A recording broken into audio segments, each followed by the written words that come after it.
Paper 8 IDT ये भी मैंने सेल्फ स्टडी किया था और आईसीआई का मटेरियल ही यूज किया था। आईसीआई के 4 मॉड्यूल आते हैं इसमें, जिसमें 3 मॉड्यूल है वो अपने जीएसटी के रहते हैं और 1 मॉड्यूल कस्टम का रहता है। तो कस्टम का मॉड्यूल वैसे कोई पढ़ता नहीं है और इतना यूजफुल होता है, तो मैंने भी ये नहीं पढ़ा था। बस कुछ क्वेश्चंस इससे जरूर देखे थे जो मुझे लगा कि अलग है क्वेश्चन, वो मैंने कुछ क्वेश्चन इससे फॉलो किए थे। बाकी कस्टम का मॉड्यूल कुछ यूजफुल नहीं रहता है।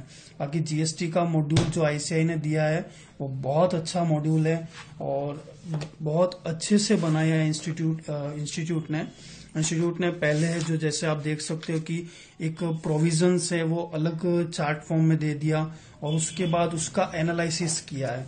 आप अच्छे से अगर पढ़े ना तो आप खुद सेल्फ स्टडी आराम से आईडीटी में कर सकते हैं। बस आपको अच्छे से पढ़ना पड़ेगा। इसके साथ ही इंस्टीट्यूट ने वो एग्जाम्पल्स दे रखे हैं। आप एग्जाम्पल्स अगर करेंगे तो आपकी क्लियरिटी आ जाएगी कि क्या क्या जो एनालिसिस किया है और क्या प्रोविजन कह रहा है। तो आईसीआई का मटेरियल अच्छा है। मैंने सारा मटेरियल इसी से ही फॉलो किया था। ये तीनों मॉड्यूल है, तीनों मॉड्यूल मैंने पूरे पढ़े थे और कम से कम 2-3 बार रिवाइज भी हुआ था। जुलाई 21 में मैंने यही फॉलो किए थे। जुलाई 21 में क्या था कि मेरे पास जो क्वेश्चंस थे वो मैंने आईसीआई के साइट से प्रिंट लिए थे, कुछ एडिशनल क्वेश्चन थे वो, और जो लास्ट पास पेपर्स वगैरह के थे वो मैंने अलग अलग थे मेरे पास। तो उससे क्या है कि एग्जाम डे में वो सारे कोई क्वेश्चन छूट जाने का डर रहता था। तो उसके लिए मैंने फिर आईडीटी का क्वेश्चन बैंक ले लिया सी अतुल अग्रवाल से। तो उनके क्या है कि उनके क्वेश्चन बैंक में सारा अपडेटेड है, सारे क्वेश्चंस हैं वो एडेड हैं, सारे क्वेश्चन इसमें आ जाते हैं। तो क्या है कि अपने को अलग अलग प्रिंट नहीं निकालना पड़ता है कि आप आरटीपी एमटीपी अलग अलग सब देखो।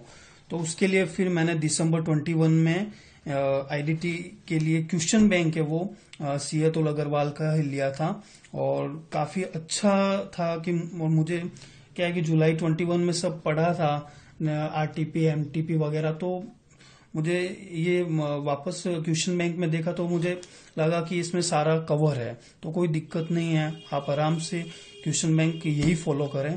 तो इसका क्वेश्चन बैंक मैंने पूरा यही फॉलो किया था।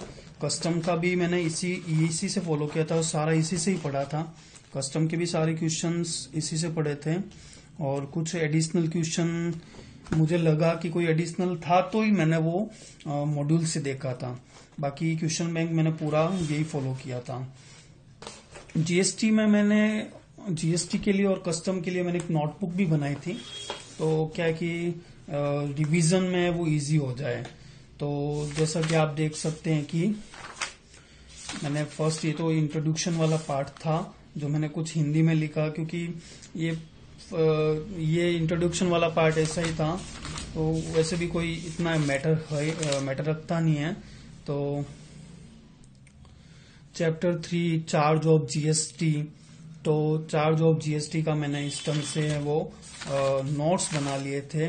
और ये जैसे आरसीएम था, क्योंकि क्या होता है कि अपन मटेरियल को कितना भी पढ़ते हैं लेकिन कुछ कुछ चीजों का नोट्स अपन को बनाना पड़ता है ताकि क्लियरिटी आए अपने को। तो उसके लिए मैंने सारा ये इस ढंग से चार्ट फॉर्म में बना लिया था। ये सारी आरसीएम या रिवर्स चार्ज मैकेनिज्म किस पार्टी को लगता है, कैसे रिवर्स चार्ज में वो जीएसटी पे करता है, वो सारा था। उसका मैंने इस ढंग से नोट्स बना लिए थे। और एग्जम्पशन टॉपिक है, एग्जम्पशन टॉपिक्स का भी मैंने इस ढंग से चार्ट फॉर्म में नोट्स बना लिए थे, क्योंकि एग्जम्पशन भी काफी इंपॉर्टेंट होती है जीएसटी में। तो सारे जो इम्पोर्टेंट चैप्टर्स थे उनके मैंने नोट्स बना लिए। तो जैसे ये एजुकेशनल इंस्टीट्यूशंस को कुछ एग्जम्पशंस थी, इस पे क्वेश्चन आया ही था, दिसंबर 21 में क्वेश्चन आया था इस पे। तो ये क्या है, आउटपुट सर्विसेज, इनपुट सर्विसेज, ये सारा मैंने जो इसमें कर लिया। तो क्या है कि इजी वे में अपन है वो कर सकते हैं। और ये मैंने कुछ चार्ट फॉर्म में भी बना लिए थे, कुछ चार्ट फॉर्म में भी बना लिए थे एग्जम्पशंस का। इस ढंग से मैंने किया था।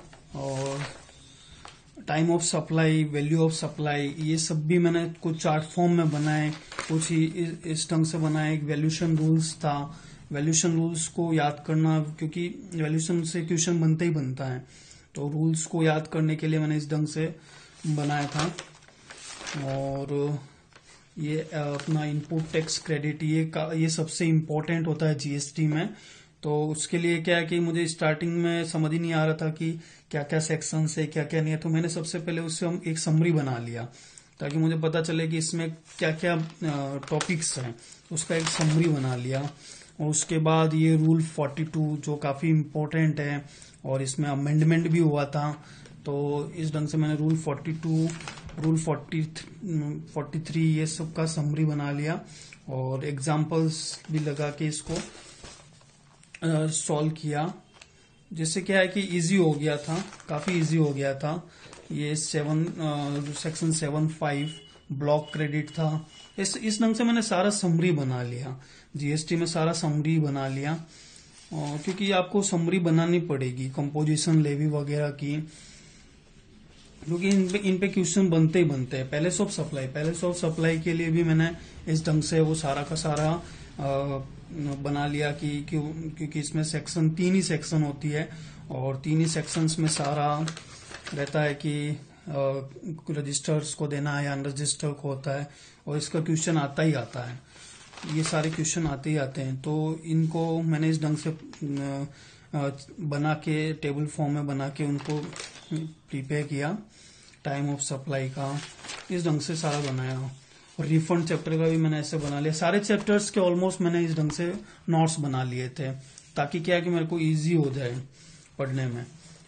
ये आपको बनाना पड़ेगा, अदरवाइज आप इंस्टीट्यूट का मटेरियल भी पढ़ लोगे, लेकिन आपको अगर रिवाइज करना रहेगा तो आपको दिक्कत आएगी। आप रिवाइज करोगे, वापस क्वेश्चन बैंक से वो क्वेश्चन सॉल्व करोगे, तो अब आपको पता चलेगा कि क्या क्या कॉन्सेप्ट उसमें है, कौन सा कॉन्सेप्ट नहीं है।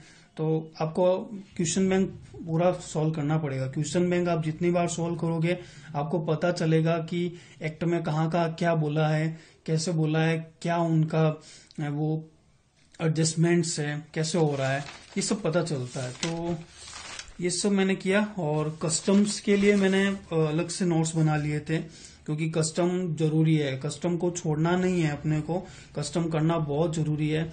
कस्टम करेंगे तो ही अपने स्कोर है वो इजीली हो जाएगा। मेरा दिसंबर 21 में 67 मार्क्स आए थे इसमें। तो आपको कस्टम भी अच्छे से पढ़ना है। कस्टम में वैल्यूएशन से फिक्स से क्वेश्चन आता ही आता है, तो मैंने इस ढंग से ये वैल्यूएशन का पूरा बना लिया था चार्ट फॉर्म में, और सारा इसी से सॉल्व किया था। और मैंने क्वेश्चन भी इसके सारे सॉल्व किए थे।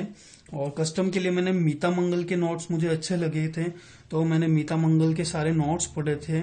और अच्छा जो मैंने जुलाई 21 में नहीं पढ़ा था, कस्टम मैंने जुलाई 21 में इतना नहीं पढ़ा था। मैंने सोचा कुछ नहीं, इतना नहीं आता होगा, तो उसकी वजह से स्कोर नहीं हो पाया था। लेकिन दिसंबर 21 में मैंने कस्टम को बहुत अच्छे से पढ़ा, सारा कुछ अच्छे से पढ़ा इसमें से। और एफटीपी वगैरह भी अच्छे से पढ़े। एफटीपी के भी एमसीक्यू में क्वेश्चन आए थे, 5 नंबर का आता ही आता है एफटीपी। तो इस ढंग से मैंने किया था। इस अमेंडमेंट थे, वो अमेंडमेंट का मैंने अलग से प्रिंट ले लिया था। कुछ अमेंडमेंट इस बार आया था अपना जो रिटर्न्स में, जीएसटी के रिटर्न में वो नया प्रोसेस ही आया था पूरा, वो सारा समझ लिया था। हालांकि दिसंबर 21 में इस पे कोई इंस्टीट्यूट ने एक्सपेरिमेंट नहीं किया, हो सकता है आगे करे। तो इस ढंग से ये जो आया था अपना QRMP स्कीम आई थी, ये भी मैंने बहुत अच्छे से पढ़ा, लेकिन इस पे कुछ आया नहीं था, हो सकता है आ गया है। तो ये सारे अमेंडमेंट मैंने ले लिए थे। ये कुछ MTP RTP जो बाद में आए थे, जो लेटेस्ट थे अपने दिसंबर 21, जैसे देख सकते हो आप, अक्टूबर 21 में रिलीज हुई थी। तो ये भी सारी, मैंने कोई मटेरियल छोड़ा नहीं था, मैंने सारा मटेरियल ऐसे ही कवर किया पूरा का पूरा।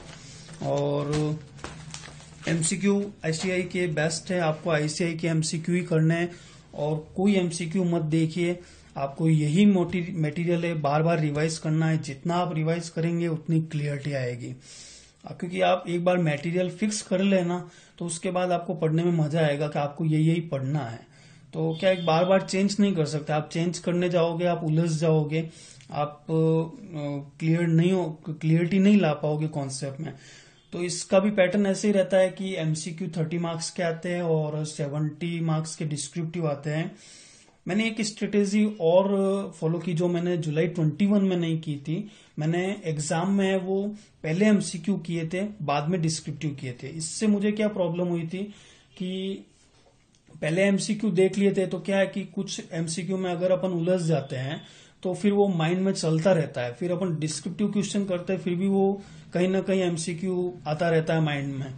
लेकिन मैंने दिसंबर 21 में स्ट्रेटेजी उल्टी कर दी। मैंने स्टार्ट के 2 आवर्स है वो पूरे के पूरे डिस्क्रिप्टिव पोर्शन को दिए। मैंने एमसीक्यू देखे ही नहीं थे तो मैंने पूरा पहले वो कर लिया।